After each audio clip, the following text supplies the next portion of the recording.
and currently the captain of the group. Hindi pa rin ako makapaniwala na yung dream ko nung 5 years old ako is I'm already living it or had the chance na ma-experience yun dito sa MNL 48. For a short period of time, naging captain ako ng grupo.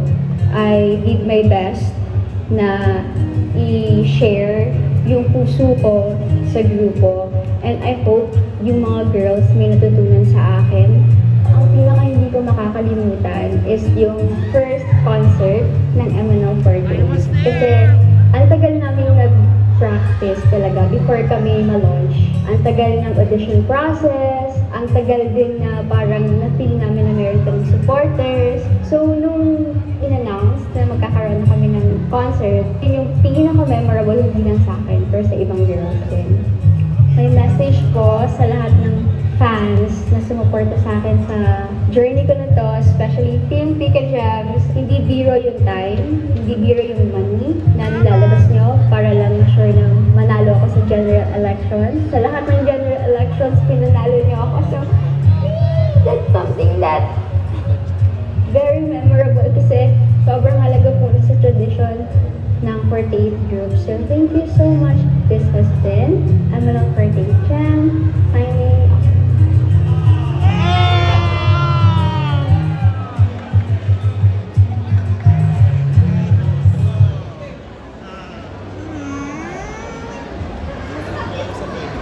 Bawat yugto ng ating buhay at sa bawat hakbang natin sa kung anumang mga bagay, mayroon tayong alaala sa ating isipan na kailan may hindi natin malilimutan. Sa bawat pagtibok ng ating puso, iisa lang ang hangaring gustong maitayo. Tayo ay iisa. Pamilya, habang buhay mong makakasama ang ating alaala. Lumipas man ang 10 taon ng Sakura.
I know you missed this song, Emma Loves.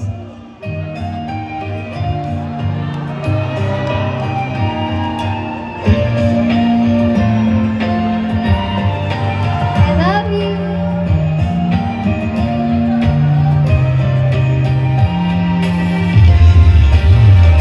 So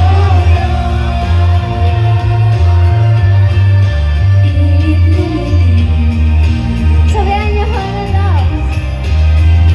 So long.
to be honest, it's been a while since the last time nakakita ko ng ganitong crowd.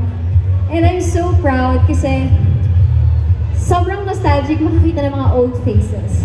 Old faces, hindi ko naman ibig sabihin na old na din kayo. Yes. Pero kinda, kasi it's been 7 years na, no? Yes! And I also want to take this opportunity, of course, to say thank you to all of you, especially my team, Team Pika Gems. Ever since I started MNL 48, I don't want to call them na fans club lang, ganyan. I call them Team Pika Gems because they are my team ever since I started this journey. So thank you. Hindi niyo ako binigo. Every general election, part tayo, campaign, performances, events, hindi niyo hinahayaan na hindi ko marinig yung pangalan ko. Kaya thank you so much, Emma Loves. This is not a goodbye. This is rather a hello to new journey and new dreams to chase. Let's continue to support the girls. Even though nawala yung MNL 48 ko sa mga social media accounts ko, once you become an MNL 48 member, you will always be an MNL 48 member. So thank you so much, Emma Loves, and let's keep supporting MNL 48, okay? Arigatou gozaimasu! Thank you so much! Thank you, Alright, so once again, let's put our hands together for MNL 48 Sam.